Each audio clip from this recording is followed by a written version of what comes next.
तेई से ना कहे के चाहिए कि मुझे रंग नहीं लगाना चाहिए, मैं नहीं लगवाऊंगा। राकेश भी ये गलती कर दी है कि मैं नहीं, गुलाल से बहुत डरता हूँ। मैं डरता हूँ इसीलिए फिर हम गेम कर दिए। हम ही बोले सर को नवाइए इसलिए वो भी ना आए। सबके मंच के माध्यम से पैर छू के प्रणाम करते हैं, सब लोग हाथ उठा के आशीर्वाद दे दीजिए।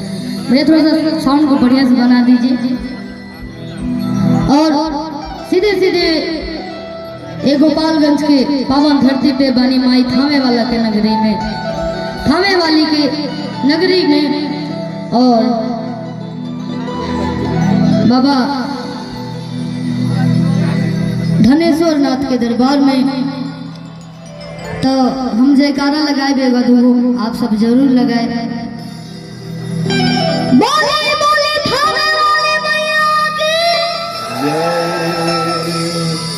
बाबा धनेश्वर नाथ की नमः पार्वती पते।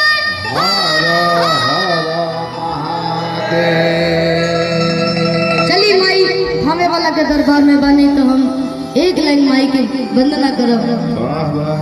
कैसे थामे वाली माई चाहे अपन माई